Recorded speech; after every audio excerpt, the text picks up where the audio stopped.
só se fala em uma coisa nos Estados Unidos. Uma bomba que a mídia no Brasil praticamente está fingindo que não viu. Pudera, se o Donald Trump dissesse no Brasil o que acabou de dizer na Casa Branca, o STF ia mandar prendê-lo. Isso porque o presidente americano divulgou documentos secretos da inteligência americana que eu vou te contar. Primeiro, ele divulgou documentos que provam que, começando no ciclo eleitoral de 2020, a China realizou, nas palavras dele, o que se acredita ser o maior comprometimento de dados eleitorais da história, resultando na aquisição ilícita pela China de 220 milhões de arquivos de eleitores americanos. A gente está falando de nomes, endereço, número de telefone, preferência por partido político e uma série de outros dados confidenciais e necessários para registrar uma pessoa para votar nas eleições dos Estados Unidos, como se fossem cidadãos americanos. Segundo Trump, isso resultou em um pesadelo para a segurança eleitoral americana sem precedentes. Afinal, a China tinha todos os meios para registrar pessoas como se fossem americanas para que pudessem votar nas eleições dos Estados Unidos. Mas calma, ontem foi um dia agitado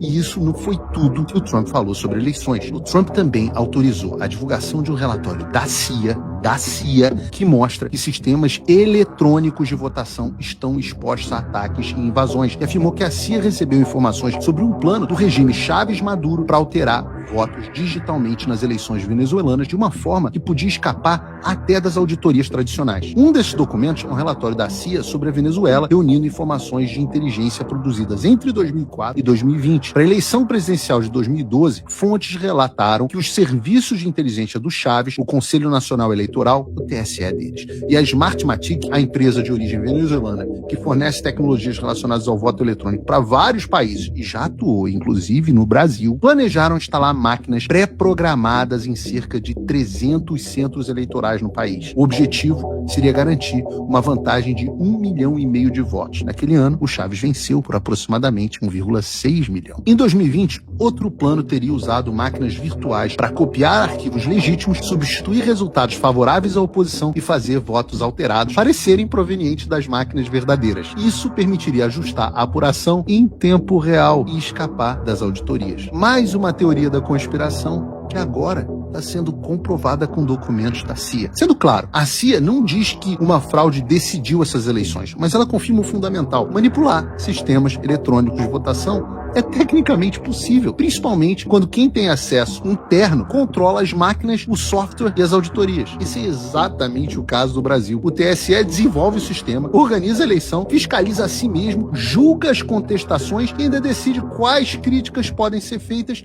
e por quem. E o único mecanismo de conferência independente do software, o registro físico do voto aprovado pelo Congresso, foi barrado pelo Supremo. Porque se o sistema pode ser fraudado, os boletins, os registros digitais e os logs também podem. Ora, a gente vive numa época que as centrífugas do programa nuclear iraniano são hackeadas, caça F-15 americanos são hackeados, a rede elétrica da Ucrânia é hackeada, com quase $1 bilhão em prejuízo. Mas as urnas brasileiras, não. Essas são infraudáveis. Quem acredita nisso só pode estar brincando. E como é que o TSE responde a essas dúvidas legítimas do povo? Com censura, derrubando conteúdo e suspendendo perfis por informações que eles classificam como falsas. No Brasil, até a discussão do assunto é proibida. O candidato de oposição tem medo de falar sobre isso. Alguém ainda tem dúvida do golpe de regime que a gente sofreu? Se o Trump tivesse feito no Brasil o que ele fez nos Estados Unidos, ele estaria preso. No fim das contas, o relatório da CIA mostra que questionar a segurança de voto eletrônico não é teoria da conspiração, são perguntas válidas, porque o sistema pode sim ser fraudado. E cá pra nós, entre a inteligência da CIA e a do TSE,